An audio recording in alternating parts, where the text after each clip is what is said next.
corren muchas cosas adversas, cuando hay una aflicción terrible que nos acecha, cuando el pecado está sobrepasando los niveles, cuando la mundanalidad está acechando al cristianismo, es precisamente que en este tiempo la iglesia pentecostal contemporánea tiene que hacer énfasis a la persona y la presencia del Espíritu Santo de Dios, para que la gente que nos rodea vea que la corona de nuestra salvación es el Cristo viviente, y que la persona de su Espíritu es lo que nos va a caracterizar como una iglesia fuera de serie.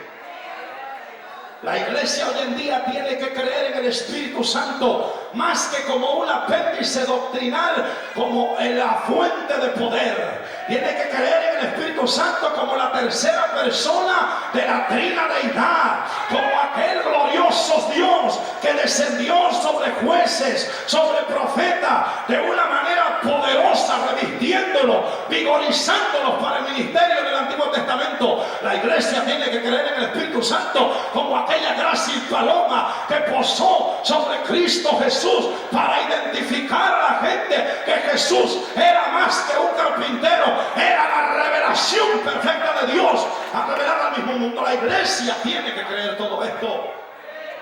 Tenemos que creer en el Espíritu Santo más que como lo enseñan los heréticos, sino tenemos que refutar esas creencias manifestando al Espíritu Santo en nuestra vida como la misma persona que guía, que enseña, que redarguye, que nos da fortaleza en el momento de la tribulación, que está intercediendo ante el Padre por nosotros con gemidos indecibles. En general, concluyendo esta introducción, puedo decir que tenemos que creer en el Espíritu Santo tal como lo marca la luz de las Escrituras. Es tiempo que la iglesia pentecostal en este siglo XXI haga énfasis a lo que realmente nos rige. Es la persona del Espíritu Santo, es la presencia del Espíritu Santo, es la viva unción del Espíritu lo que nos va a llevar a una trascendencia pentecostal exitosa.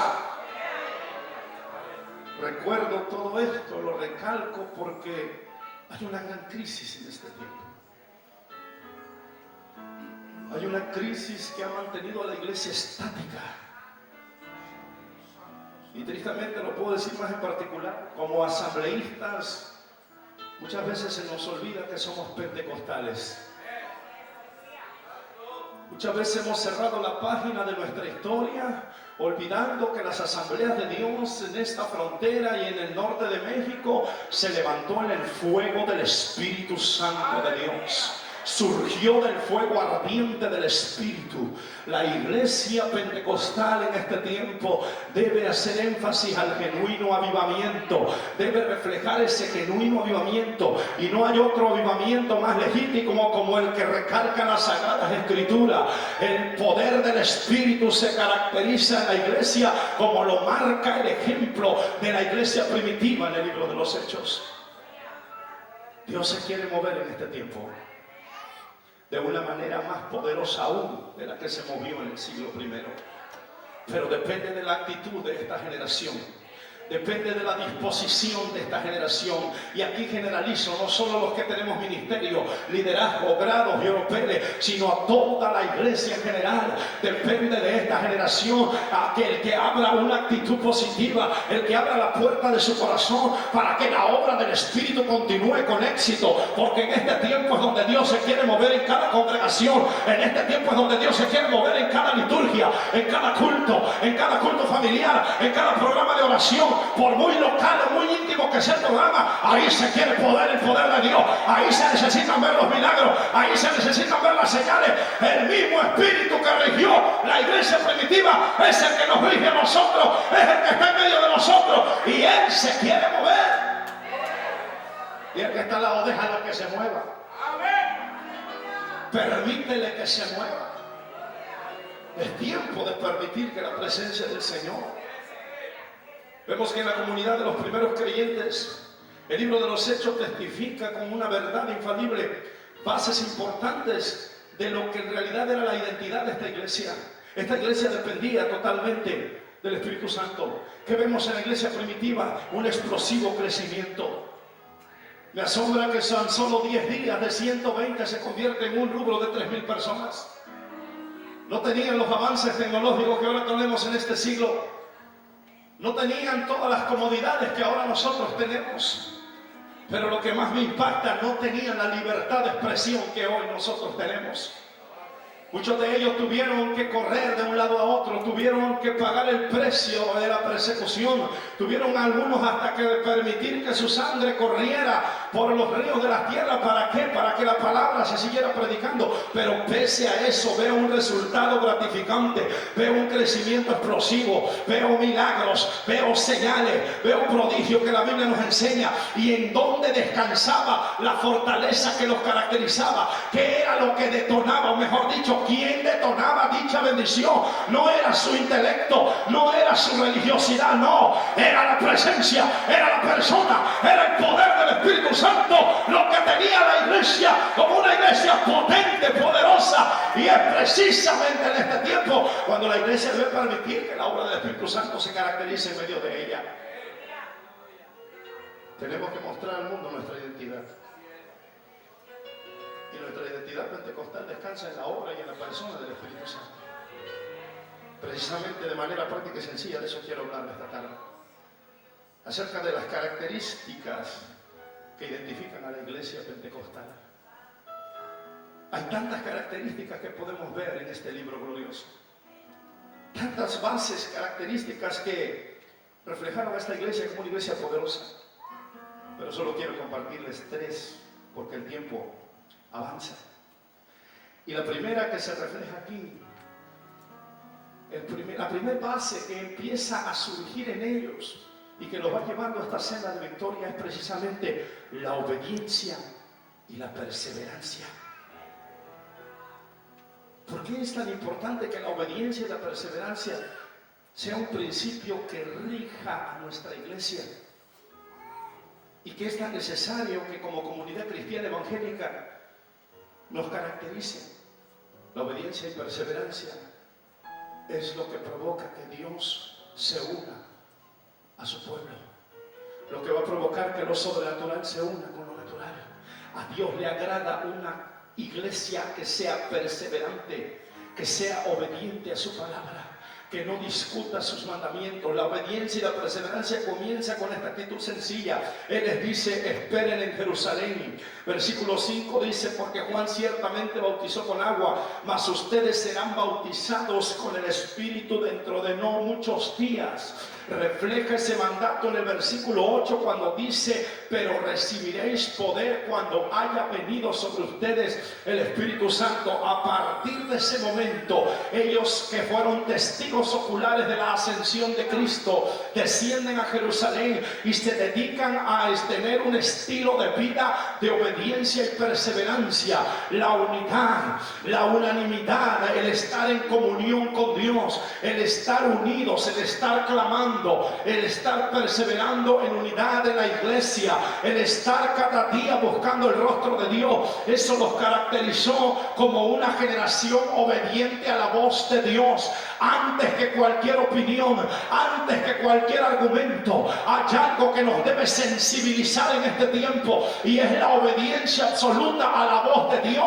Dios se sigue manifestando de manera sobrenatural en este tiempo, pero antes de esperar que en su gracia te hable con voz audible, hay una palabra que ha sido revelada a nosotros, hay una norma de fe y conducta que por gracia se nos ha delegado. Esta es la voz de Dios, y si esta es la voz de Dios, tenemos que regirnos en esta autoridad, tenemos que moldearnos bajo esta autoridad. Alguien puede glorificar a Dios en esta hora.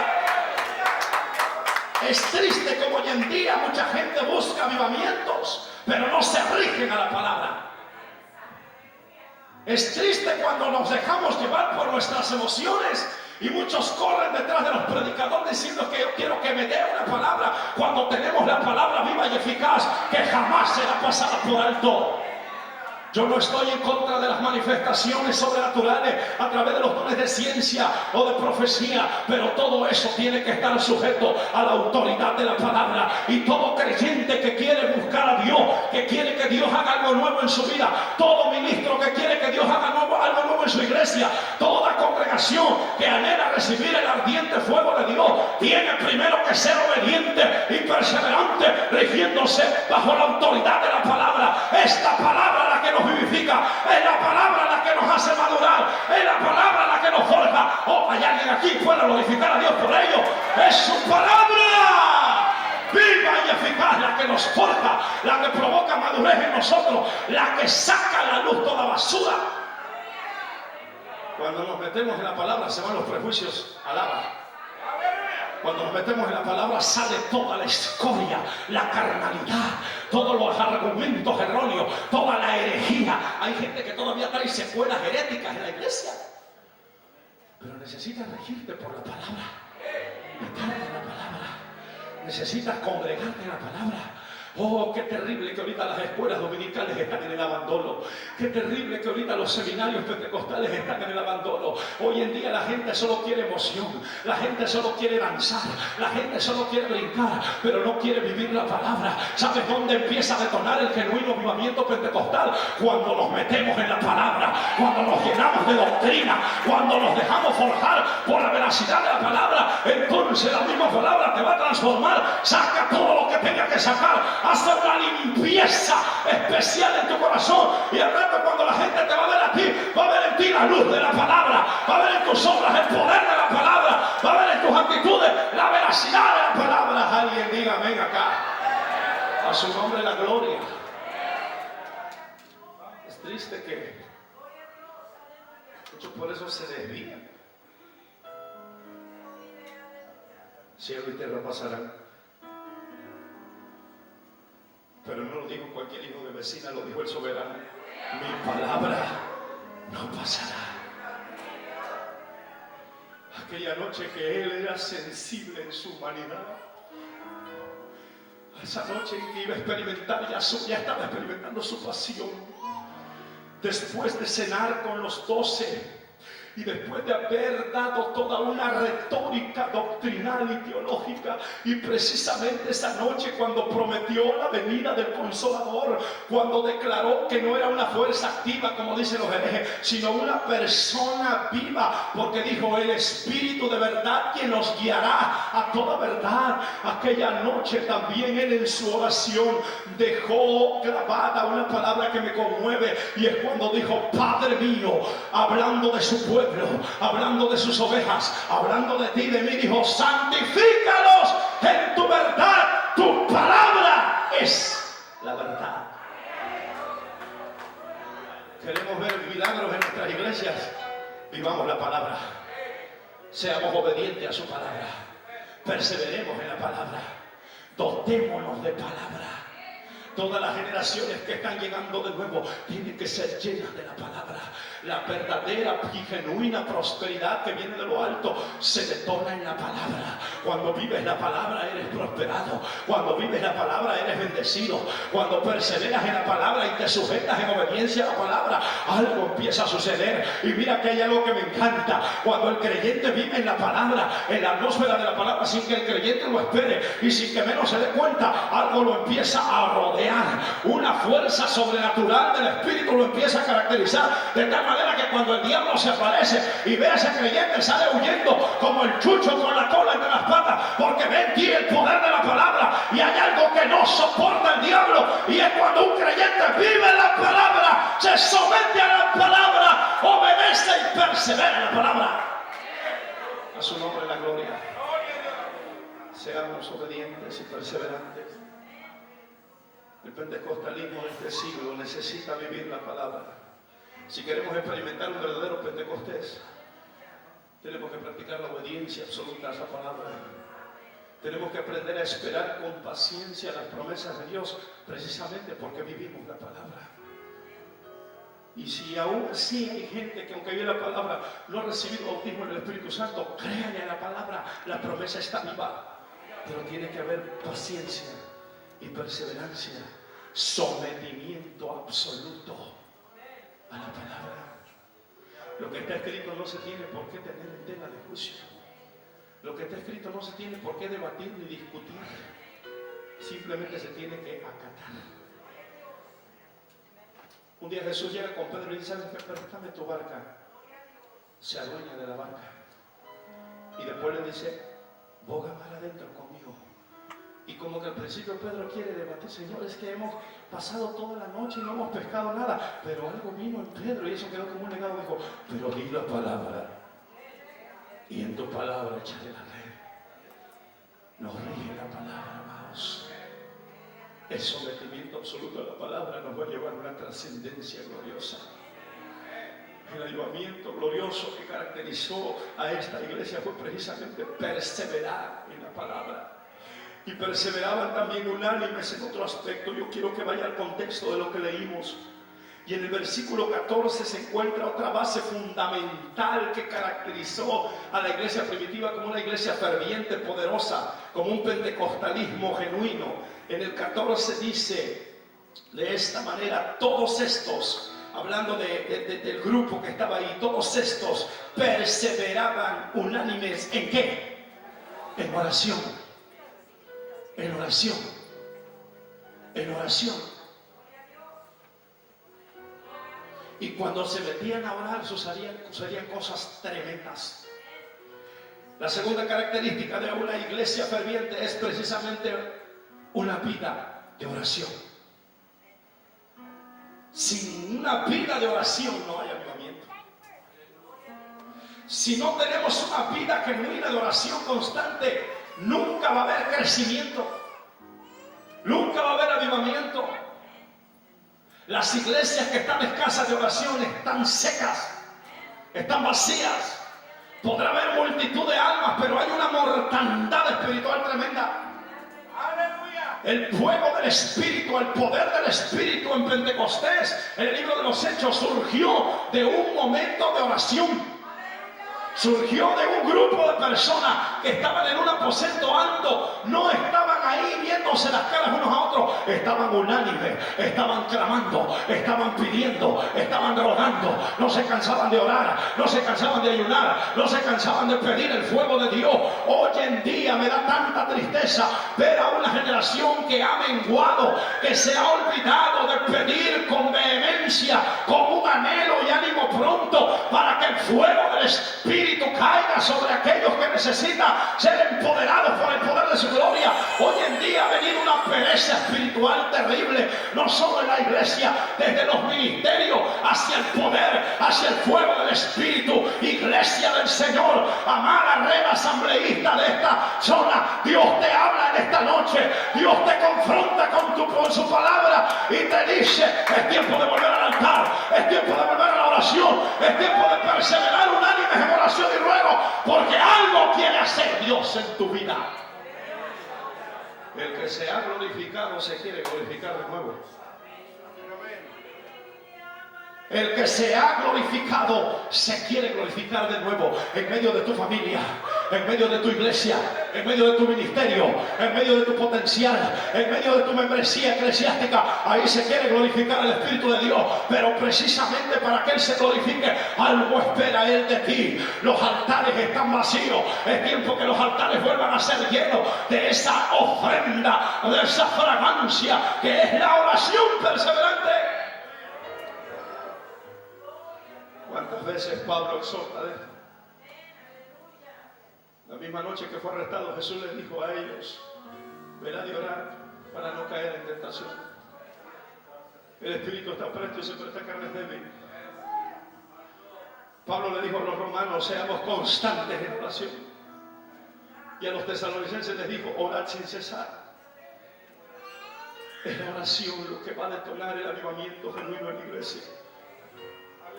La acción del Espíritu Santo entra de una manera tan potente cuando una iglesia practica la oración, cuando un ministerio practica la oración.